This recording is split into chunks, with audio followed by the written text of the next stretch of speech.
Un gusto saludar a todos y a todas ustedes en este día tan especial. Quiero dar el agradecimiento a Gaby Cabrera y a todos los personeros y promotores de la página Hablando Legal por darme la oportunidad y por haberme invitado el día de hoy a compartir un tema con todos ustedes. Muchas gracias y muy agradecido. Soy el licenciado Franklin Azurdia, soy catedrático titular del curso de Derechos Humanos de la Facultad de Ciencias Jurídicas y Sociales de la Universidad de San Carlos desde hace más de 18 años. Y aparte de eso he tenido la oportunidad durante todo mi ejercicio profesional de trabajar siempre en temas de derechos humanos, sea en favor de la niñez, en favor de las mujeres, de los niños y en general de las personas. El día de hoy, Gaby Cabrera nos ha invitado para que compartamos cuál es la percepción o la situación de los derechos humanos en el marco del aislamiento derivado del COVID-19. Y quiero compartir con ustedes algunos elementos fundamentales de la situación de los derechos humanos en este periodo de tiempo. Lo primero que quiero señalar es que los derechos humanos son aquellos derechos que son inherentes al ser humano, nacen con el ser humano, no son otorgados por el Estado, sino que los seres humanos nacemos con todos esos derechos sin necesidad de que un órgano o institución nos los entregue, sino que ya son nuestros, y la única obligación que tiene en este caso el Estado y las instituciones es hacerlos valer, respetarlos y garantizarlos. Pero en este tiempo del COVID hay muchas dudas en torno a este tema. La primera obligación que un Estado tiene en relación a los derechos humanos es garantizarlos, es decir, el Estado tiene la obligación de que en todo momento, en toda situación y en toda circunstancia, normalmente tiene que hacer valer los derechos humanos en favor de las personas. Sin embargo, esta rama del derecho internacional, esta rama jurídica, tiene la característica que cuando nacieron los derechos humanos como tales, se derivaron a la internacionalización de los mismos. Es decir, el surgimiento de ellos se derivó de que la observancia internacional en cuanto a que los estados estaban abusando o violando los derechos fundamentales de sus poblaciones. En consecuencia, a nivel de organismos internacionales comenzaron la promoción de que se necesitaba de que desde órganos externos se fiscalizara, se controlara cuál era la conducta de los estados en relación a sus poblaciones.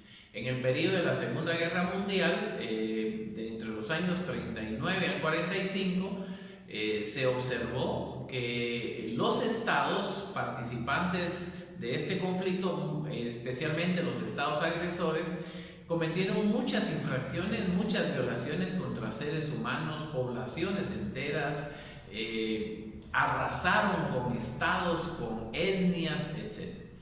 Y entonces a partir de 1948 empieza la regulación a nivel internacional que garantizaba la observancia de la comunidad internacional en favor de la protección de las poblaciones y evitando especialmente el abuso de la autoridad y el abuso de los estados en contra de sus propios conciudadanos o inclusive de otras nacionalidades dentro de un estado.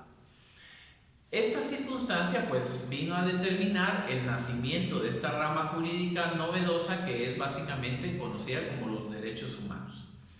Sin embargo, como la naturaleza de esta rama es realmente la protección de los habitantes, de la población, de las personas en general, el Estado permite en algunas circunstancias a través de sus constituciones que ciertos derechos sean limitados por alguna circunstancia.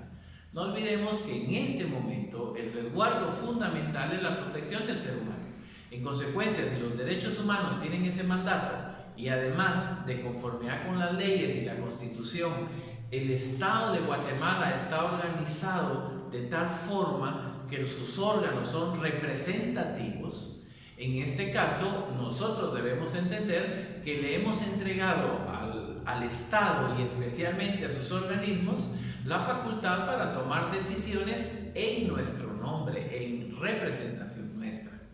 En ese marco, si bien es cierto, el Estado tiene la obligación de garantizar los derechos humanos en todo momento, según el artículo 138 y 139 de la Constitución, también es cierto que esta misma normativa, el artículo 138 constitucional, permite que en determinadas circunstancias y que con el objetivo de resguardar a la ciudadanía, ciertos derechos de estos reconocidos en la Constitución y especialmente los derechos humanos sean suspendidos temporalmente o restringidos temporalmente en periodos de 30 días cada vez, con el afán de proteger a los propios habitantes, a los propios ciudadanos.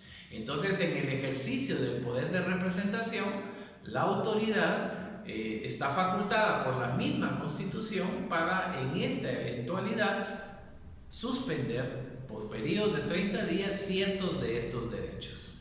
En ese marco, la Convención Americana de Derechos Humanos, Pacto de San José, en su artículo 27, también permite esa posibilidad de que los derechos humanos en determinadas circunstancias se puedan restringir o suspender temporalmente. Pero muy importante en este sentido, que no todos los derechos humanos pueden ser suspendidos. Son ciertos derechos regulados en el 138 de la Constitución, básicamente la libertad de acción, básicamente el proceso de detención ilegal, la aportación de armas de fuego, el derecho de manifestar, la libre emisión del pensamiento y esencialmente la locomoción, la libertad de locomoción. Pero otros derechos fundamentales no están suspendidos. El derecho a la vida, el derecho a la integridad, el derecho a la salud, el derecho a la alimentación, esos jamás se pueden suspender. Y un derecho que está siendo muy afectado en estos días, pero que no puede ser suspendido, es el mismo derecho a la propiedad privada.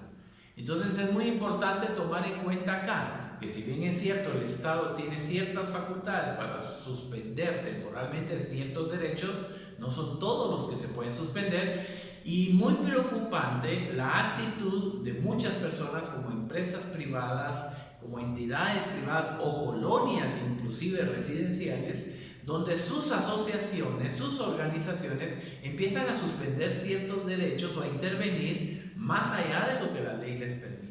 No puede suspenderse el derecho de propiedad privada, no está suspendido. En consecuencia, no pueden haber colonias o no es válido aquella regulación que se impida el ingreso a los propios habitantes o vecinos de esas casas con normas de restricción, porque esa facultad no está regulada. Entonces es muy importante, sí se puede la suspensión de ciertos derechos, no todos, y en el marco de la Constitución está contenida esta facultad y además reforzada por los instrumentos internacionales, especialmente la Convención Americana de Derechos Humanos. Muy agradecidos por la oportunidad de compartir esta cápsula con ustedes. Seguimos a la orden. Un abrazo fraternal para todos.